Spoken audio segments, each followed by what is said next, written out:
네, 좀 더 깊이 더 자세히 들어보는 더 인터뷰 시작하겠습니다. 한 문명을 없애버리겠다. 트럼프 미 대통령이 제시한 협상 시한 90분 전에요.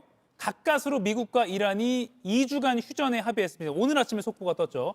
전쟁 발발 40일 만에 극적인 전환점을 일단 맞이하긴 했습니다. 그런데 또 며칠 뒤에 그냥 공격이 시작되는 거 아니야? 이런 불안감도 나옵니다. 휴전이 종전까지 될지 또 봉쇄된 호르무즈 해협은 개방될 수 있을지 백승훈 한국외대 중동연구소 전임연구원과 이야기 나눠보겠습니다. 어서 오십시오. 네, 안녕하십니까.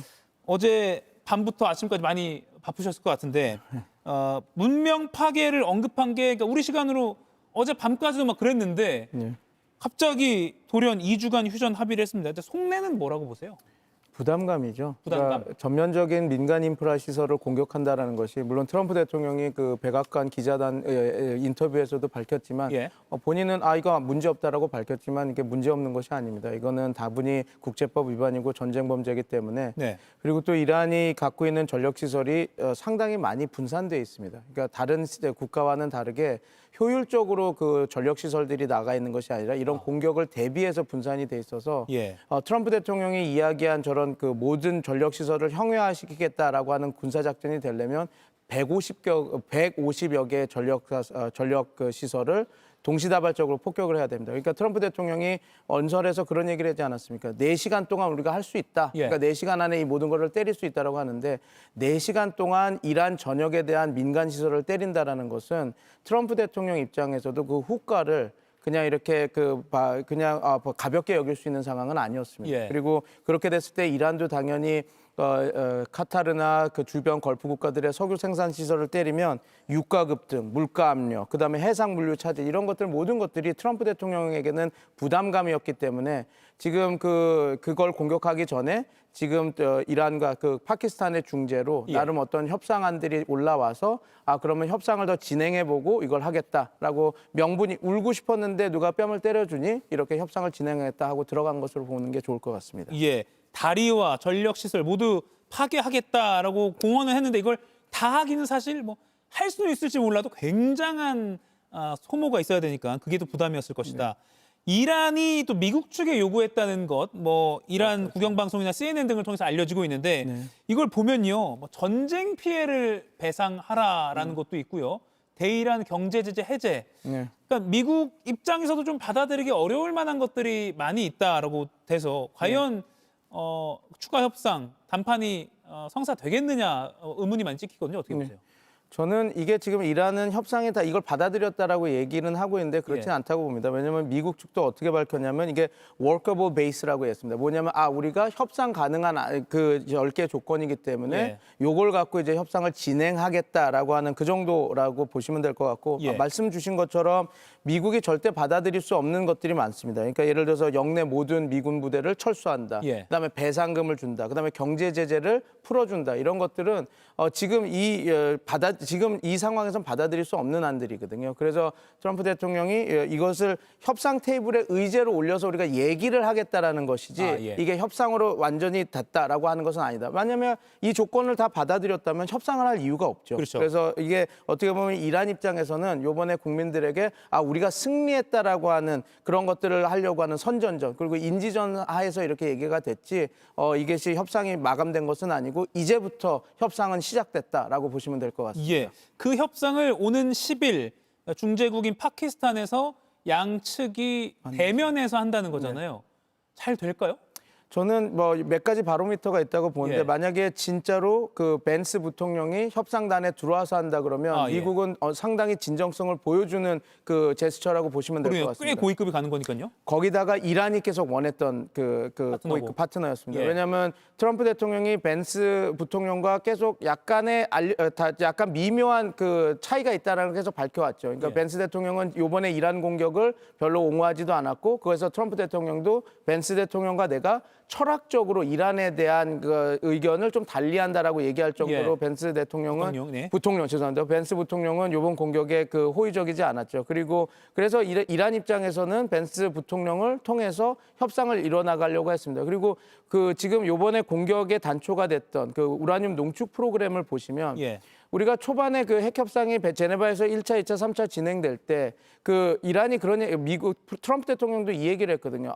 이란이 3.69 농축 프로그램을 우라늄 농축 프로그램을 갖는 것이 아니라 네. 오바마가 했던 것보다 더 낮은 수준 1.5%의 농축만 가진다고 하면 이거는 허용하지 되지 않을까라고 해서 저는 농축 우라늄 프로그램을 허용만 하면 협상은 될 거다라고 봤거든요. 네. 근데 갑자기 어느 순간 트럼프 대통령이 아니다. 다시 돌아가서 제로 인리치먼트, 농축 우라늄 프로그램은 절대 안 된다고 급선회했거든요. 예. 근데 그때 이게 보통 농축 우라늄이 절대 안 된다라고 이야기하는 것은 강경 우파 아니면 이스라엘 쪽의 주장이 되게 컸거든요. 네. 그래서 아마 쿠시너라고 하는 그 유대계 사위가 아마 거기서 그런 역할을 했을 거다라고 얘기했는데 그러면 1.5%가 나왔을 때 그걸 받아들여도 좋다라고 했던 건 아마 벤스 부통령 예. 쪽이었을 거거든요. 협상을 진행하고 이란의 핵 능력을 낮출 수 있는 아니었기 때문에 그리고 농축 우라늄 프로그램을 못 갖게 하는 것은 그 각 주권국이 가질 수 있는 핵 주권이기 때문에 그걸 무조건 미국이 금지할 수도 없는 한이기 때문에 그게 합리적인 아니었습니다. 예. 근데 이제 제로 인리치먼트로 가고 이란은 그건 받아들일 수 없다라고 해서 이렇게 협상이 난관에 부딪혔다가 2월 28일 그런 그렇죠. 공격이 시작이 된 거기 때문에 만약에 이 협상이 잘 진행될 것이냐라고 하는 걸 봤을 때 그 협상단에 벤스 부통령이 오느냐 안 오느냐가 하나의 그 관건이 될 거고요. 예. 만약에 오게 된다면 저는 그 협상이 될 가능성이 높다고 봅니다. 단 10일이라고 하는 기간은 너무 짧기 때문에 예.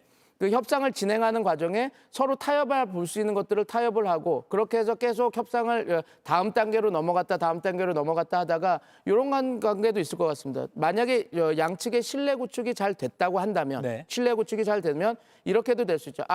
전쟁에 관련한 거는 종전 협상은 끝났다. 이제 종전이고 핵 협상에 들어간다라고 예. 하면서 프레임 전환을 하면서 트럼프 대통령은 출구 전략으로 해서 나오고 핵 협상이 이란과 진행될 거다라고 하는 걸 던지면서 예. 이 전쟁을 종전할 수 있는 그런 선택지도 있어서요. 지금 상황에서의 열기안을 보면 지금 단 10일 안에는 절대로 타결되기 쉽지 않겠지만 예. 이 과정에서 운용의 묘가 있기 때문에 그리고 협상이 한번 진행되면 이것도 관성의 법칙이 작동을 해서 한번 계속 얘기가 되고 조그만한 협상들이 이렇게 타결이 되면 예. 그거의 관성으로 계속해서 다른 협상들이 이어지기 때문에 지금 이 시발점에서 어떤 협상들이 이루어질 것인가 그리고 협상 파트너와 그 대상자가 누가 될 것인가 예. 그리고 지금 하나 제가 걱정하는 변수는 이스라엘 변수인데 이스라엘 변수를 이스라엘이 계속 공격을 할 수가 있으니까 네. 특히 레바논 전선에서 트럼프 대통령이 얼만큼 통제를 할 수 있느냐 그런 것들이 다 뭉쳐지면 물론 지금도 아직까지는 우리가 살얼음판을 걷는 듯이 지켜봐야 되지만 이런 네. 것들이 통제가 되고 이런 것들이 이루어지면 협상이 진행되면서 이 전쟁이 좀 지난했던 이 전쟁이 좀 마무리 단계에 진짜로 들어갈 수 있지 않을까 저는 그렇게 보고 있습니다. 어떻게 구분하자면 긍정적인 전망일 수 있을 것 같습니다. 그리고 이스라엘이 오늘 아침 한국 시간으로 속보에서는 이스라엘이 레바논 공격까지도 다 멈춘다라는 게 있었는데 갑자기 또 오후 들어서는 레바논과는 계속 싸울 수 있다라는 말이 나와서 계속 어떻게 될지 모르겠는데 그럼 이렇게 여쭤볼게요. 트럼프가 워낙 돌발적인 선택을 많이 하고 또 이스라엘의 그런 이슈도 있기 때문에 그 협상, 그러니까 임시 휴전한 2주 안에 또는 2주가 딱 지나자마자 단판이 잘 안 지어져서요. 바로 또 거센 전쟁이 시작될 가능성 어떻게 보십니까? 만약에 협상이 잘 되지 않는다는 조짐이 보이면 예. 트럼프 대통령이 2주까지 안 기다릴 거예요. 아하. 그냥 먼저 이란이 이런 식으로 나왔기 때문에 협상의 진정성이 없기 때문에 오히려 시간 벌기용이라고 했기 때문에 협상은 파기됐다라고 하고 트럼프 대통령이 준비했던 군사작전을 들어가겠죠. 근데 저는 다시 한번 모두에 말씀드린 것처럼 네. 말씀드리지만 트럼프 대통령이 아마 다시 재공격을 하더라도 트럼프 대통령이 얘기했던 문명을 아예 없애버리겠다, 지옥문을 열겠다 네. 이런 것들은 아마 국제법으로도 그리고 제가 말씀드린 여러 가지 후과가 무섭기 때문에 부담하는 게 너무 크기 때문에 네. 그런 식의 전면적인 모든 인프라 시설과 교량을 공격하는 것보다는 아마 핵심 시설 몇 개 하지만 이란 정부권에 크게 타격을 줄 수 있는 공격을 한 뒤에 이것도 이제 또 나뉩니다. 그렇게 하고 또 한 번 협상을 해보려고 우리가 이렇게 공격했는데 내가 더 공격할 거야. 그러니까 이제 협상에 나와 하고 이렇게 할 수도 있고 아니면 그 공세 수위를 높여서 더 공격을 한 다음에 트럼프 대통령이 누누이 얘기했던 호르무즈 항행 나는 이거는 내 군사작전도 아니었으니까 예. 나는 승리했고 이란은 지네들이 인정을 하든 안 하든 절멸된 상태다. 나는 승리했다고 나갈 수 있는 그런 옵션도 있습니다. 그게 그 옵션이 사실 걱정스러운 건데 이렇게 또 보면요. 이란 정권이 지금 딱 보니까 호르무즈를 우리가 막으니까 우리가 나름 괜찮네. 우리한테 유리한 게 있네. 핵에 매달릴 게 아니라 호르무즈를 우리가 봉쇄하면 세계 경제가 출렁이네. 미국도 별 수 없네. 뭐 미국 국내 휘발유값도 뭐 오르고 있네. 그러니까 이번에 호르무즈를 계속 이란이 고집할 가능성 어떻게 보세요? 저는 조금 낮다고 봅니다. 예. 왜냐하면 이게 지금 전시 상황이고 미국이 명분 없는 그리고 그다음에 목적 없는 전쟁을 시작했기 때문에 이란이 그럼 호르무즈 항행에 대한 통제권을 쥐면서 이걸 지렛대로 사용할 수 있는 겁니다. 예. 만약에 이 전쟁이 종전이 되면 그리고 지금 그 이란이 계속해서 호르무즈 항행을 막겠다고 한다면 두 가지 문제가 있습니다. 하나는 역량이 안 됩니다. 무슨 말이냐면 지금 만약에 제대로 된 국가가 통제권을 이렇게 하려고 한다면 해군력이 있어야 되는데 예. 지금 해군은 거의 다 절멸된 상태입니다. 이란 내. 그러면 이란이 만약에 그런 다른 국제 항로를 막으면서 자기네들 통행 항로를 걸으려면 지금 모기함대 전략, 그러니까 소형 쾌속종으로 가고 뭐 RPG로 공격하고 드론으로 공격하는 그런 예. 수준의 공격을 하면서 막으면서 통행료를 징집해야 될 텐데 그거는 어떻게 보면 지금 바벨 만뎁에서 하는 소말리아 해적이나 하는 일입니다. 그럼 과연 그렇게 된다면 그런 식으로 막고 한다면 지금 역량도 안 되지만 그런 식으로 하게 된다면 국제법 위반일 뿐만 아니라 아마 전 세계를 적으로 돌릴 겁니다. 예. 그리고 지금 또 이야기가 나오는 것들이 영국을 위시로 해서 40개국의 합참의장들이 모여서 지금 전시이기 때문에 그리고 미국의 목적 없고 명분 없는 전쟁이기 때문에 우리가 참전은 안 하지만 이 전쟁이 종전하고 나면 우리가 다자주의 틀을 만들어서 이 호르무즈 항행에 대해서 어떤 조치를 취할 거라고 얘기하지 않았습니까? 예. 그럼에도 불구하고 이란이 계속해서 이 호르무즈 해협 이게 위협적이고 이게 효과적이라고 해서 계속 국제법에서도 할 수 없는 그게 국제해협이 있기 때문에 그렇습니다. 그거를 붙잡고 통행료를 받겠다 아니면 우리가 선별적으로 통과해주겠다라고 한다면 이란은 지금 미국과 이스라엘과의 전쟁 이후에 40개 국가의 그 전쟁을 또 묵둬야 될 그 상황에 놓입니다. 예. 그리고 뭐 일부 전문가들은 어차피 유엔 안보리에 올라가도 러시아와 중국이 허용을 안 했기 때문에 이렇게 된다 하더라도 꼭 그 유엔의 지지가 아니더라도 40개국이 전쟁을 할 수 있는 부분이 있고요. 예. 아니면 전쟁이 아니더라도 그런 질서 유지를 할 수 질서 있고. 유지를 할 수도 있고요. 그다음에 저는 조금 다르게 보는 게 러시아는 일부 반대를 할 수 있지만 중국은 유엔 안보리에서 이거 굳이 반대를 하지 않을 겁니다. 왜냐하면 중국은 호르무즈 해협을 통해서 1일 하루에 420만에서 430만 배럴의 석유를 수입하거든요. 예. 그럼 이란이 징집하겠다라고 하는 그런 뭐라 그럴까요? 통행료를 계산하다 하더라도 왜냐하면 한 배럴당 1달러를 걷겠다라고 했으니까요. 예. 430만 달러를 매일 내야 됩니다. 그러네요. 그러면 그게 우리나라 돈으로 한 60억 정도가 될 텐데 그거를 1년으로 하면 어마무시한 돈이고 그게 중국이 아무리 이란과 같은 길을 친한다 하더라도 그 정도를 돈을 주면서 할 가능성은 낮기 때문에 예. 지금 이란도 앵커님이 말씀하신 대로 이게 효과적인 카드라는 걸 알지만 서스테이너빌리티 이걸 유지할 수 없다라는 걸 압니다. 그래서 이번에 협상을 하면서 예. 우리가 호르무즈 항행에 대해서 약간 프로토콜을 만들자. 이거는 어떻게 보면 이란 혼자 주겠다라는 게 아니라 다자가 들어오는 하지만 자기네들이 통제권을 줄 수 있는 어떤 그 체제를 만들자고 얘기하는 건데 예. 어떻게 보면 기존에보다는 한 발 뒤로 물러선 겁니다. 근데 왜 그렇게 되느냐? 자기네들이 이걸 유지할 수 있는 체제가 아니기 때문에 네. 이 상황에서 자기네들이 협상력이 가장 높을 때 지금 이걸 지렛대로 해서 여러 가지 자금을 받는 것이 낫겠다 판단합니다. 그래서 10개 조항을 보면 다 돈에 관련한 겁니다. 예. 그러니까 우리 그 전쟁 배상금을 달라.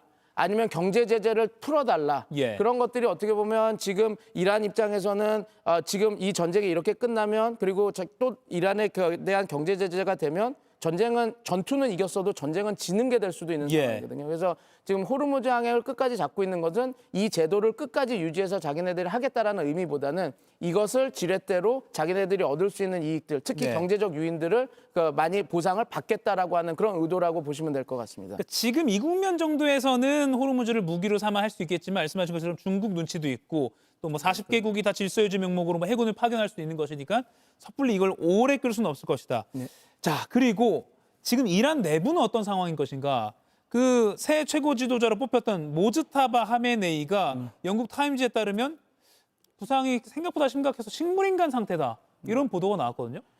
조금 더 지켜봐야 될 것 같습니다. 예. 제가 이런 정보는 솔직히 말하면 이미 뭐 모스타바가 죽었다고 얘기했던 것도 많고 어떤 언론 보도는 그 크렘린 아래 러시아 거기에 있다고도 있어서 예. 조금 더 지켜봐야 되고 지금 공식적인 얘기는 이번 협상이 모스타바의 승인을 받아서 이 협상이 진행되고 있다라고 딱 이야기가 됐으니 일단은 그리고 또 이런 부분도 있습니다. 모스타바가 진짜 의식이 있든 없든 예. 지금 이 상황에서는 보수파든 개혁파든 지금 어떻게 한 목소리를 내고 있거든요. 왜냐하면 정권 생존을 위해서는 이 공격을 막고 지금 지금 이란이 갖고 있는 최대 그 억지력을 갖고 자금을 자기네들이 받을 수 있는 경제적 유인을 극대로 받아야지 이 전쟁이 끝나고도 생존을 예. 할 수 있기 때문에 아마 한 목소리를 내고 이 협상에 임하고 있다. 그것을 중요시 보면 되고 모스타바의 그 신변이나 죽음 이런 거는 지금 이 협상 국면보다는 이 협상이 끝나고 나서의 문제일 겁니다. 왜냐하면 이 모스타바가 부재했으면 과연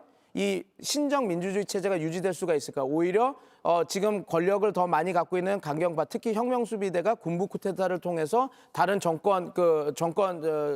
세속주의 정권이 됐든 아니면 군사 국가가 되는 그러지 않을까?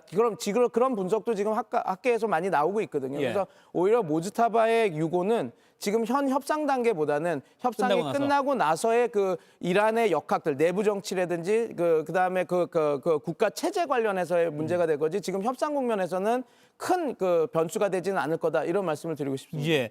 우리 시각으로 오늘 아침에 이제 휴전이 발표되니까 테헤란에 있는 뭐 시민들이 축하 행사를 열었다 이런 보도도 있고요. 또는 또 반대로 뭐 계속 싸워야 한다 이런 목소리가 나왔다는 보도도 있고 지금 이란 내부에 그러니까 민심이라고 할까요? 축하 행사를 열 만큼 그러니까 피로했다는 거잖아요. 이 전쟁에 대해서 아마 피로를 했고 전쟁을 끝났으면 하는 마음도 크지만 여기에 예. 있습니다. 이게 참 트럼프 대통령의 실책 중 하나 부분이 여기에 있는 겁니다. 불과 2달, 석 달 전에는 민중들이 카메네이게 죽음을 하고 외치면서 길거리에 나왔던 사람들입니다. 예. 그러나 트럼프 대통령이 잘못된 그 인종 갈등 카드, 그러니까 쿠르드와 아제리를 이용해서 그 봉기를 해서 이 이란을 쪼개려고 했던 그 의도. 그러니까 전쟁 초기에는 이란 내부에서도 차라리 이번 전쟁이 잘 돼서 카메네이 정권, 신정 민주주의 체제가 무너져서 좀 세속주의로 갔으면 좋겠다라는 이야기들이 있었습니다. 그러나 지금 저런 그 내부 소수 인종을 해서 민족 갈등을 이용해서 이란을 망하게 하겠다. 그리고 실제로 쿠르드족에게 트럼프 대통령이 또 말실수를 하셨었는데 내가 총기를 다 줬다. 총들하고 물자를 줬다라고 하면 이제 결국은 지금 진짜로 그런 일들을 했구나. 그리고 이란이 그 3만 8천 명이라고 하는 그건 용서될 수 없는 일이라고 생각하는데 그 자국민들을 죽이지 않았습니까? 예. 그때 이란이 자기네들이 그 근거로 삼았던 것이 모사드와 미국의 CIA가 이건 어떻게 보면 우리나라 광주 사태처럼 민중의 봉기가 아니라 이게 외부의 그 스파이들이 와서 심은 그런 그 프락치들이 이런 소요 사태를 벌인 거다라고 하고 그런 강압적인 3만 8천 명의 자국민을 죽이는 탄압을 했던 거거든요. 근데 트럼프 대통령이 그걸 인정해버린 꼴이 돼버렸습니다. 자기가 얘기해서 내가 쿠르드에게 그런 무기들을 지원했다라고 하면 그렇게 되면 이란 국민들 입장에서는 당연히 그거에 대한 반감이 있을 수밖에 없고 지금 앵커님이 말씀하신 요번 정전이 되니까 국민들이 다 나와서 뭐라 그럴까요? 신나하고 그거를 환호하는 그런 모습들이 연출이 지금 나오고 있는 것이라고 보시면 될 것 같습니다. 예. 아까 광주 사태를 말씀하신 광주 민주화 운동으로 저희가 좀 다시 표현하겠습니다. 죄송합니다. 맞습니다. 광주 민주화 운동입니다. 죄송합니다. 제 실수입니다. 그 파키스탄이 이번에 중재국으로 떴습니다. 저는 뭐 오만, 카타르 오늘 파키스탄이 어떻게 레버리지가 어떤 건가요? 파키스탄이 된 이유는 이렇게 있습니다. 과거에 이렇게 이란과의 관계에서 파키스탄도 상당히 그런 연락책 역할을 했고 파키스탄이 사우디아라비아도 되게 가깝습니다. 그러니까 지금 요번 것의 핵심은 요번에 MBS 그러니까 지금 왕세자도 요번 전쟁은 그냥 미국한테 그래서 조금 난리가 나지 않았습니까? 요번에 끝까지 가져왔으면 좋겠다라고 하는. 그래서 어떻게 보면 이번 협상에서 지금 타결이 될 때 영내 국들도 되게 중요한데 특히 사우디아라비아가 어떻게 역할을 하느냐에 따라 달라지는데 그 사우디아라비아도 같이 함께 할 수 있고 미국과도 가깝고 이란과도 가까운 나라가 파키스탄이었고 그다음에 파키스탄의 상징성이 있습니다. 파키스탄이 그러니까 중동 국가들 중에 미군 기지가 없는 국가거든요. 그러니까 나름 중재국으로서 역할을 할 수 있는 명분도 있고 그다음에 지금 핵심 중재국으로 들어와야 될 사우디아라비아와도 가깝고 해서 중재국으로 역할을 했다. 그렇게 보시면 될 것 같습니다. 마지막 질문이 될 것 같은데요. 이번 일을 계기로 중국이 또 이란에 대한 영향력이 커지지 않을까? 이번에 중국도 뭐 협상에 조금 관여를 했다라는 말도 있고요. 네, 당연히 많은 도움을 줬습니다. 그리고 예. 미국도 감사의 인사를 취했죠. 왜냐하면 지금 이란에 대해서 가장 많은 석유를 수입하는 나라도 중국이고, 예. 그리고 지금 이번 전쟁에서 죄송합니다. 예.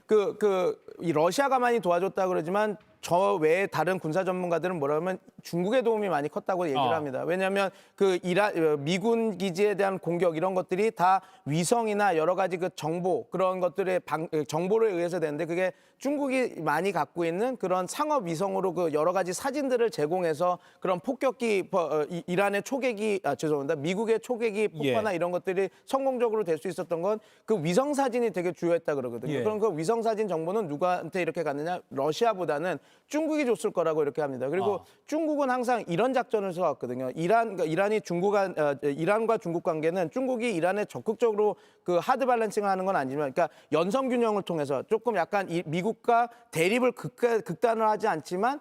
그러니까 어떻게 보면 자기네들의 어떤 영내에서 미국의 투사력을 막는 국가로서 사용했던 그런 것들이 있어서 예. 그런 것들이 다 복합적으로 작용해서 지금 중국이 역할을 해서 지금 이런 협상도 이루어졌다라고 보시면 될 것 같습니다. 예. 중동 관련해서 또 파키스탄과 중국까지 공부가 많이 된 것 같습니다. 앞으로 상황이 계속 변할 수 있기 때문에 한번 연구원님 시간 되시면 한 번 더 모시도록 하겠습니다. 알겠습니다. 네. 지금까지 백승훈 한국외대 중동연구소 전임 연구원이었습니다. 고맙습니다. 감사합니다. 이가역 라이브를 시청해 주셔서 고맙습니다. 이가역 라이브는 평일 오후 5시 TV와 유튜브로 실시간으로도 함께 하실 수 있습니다.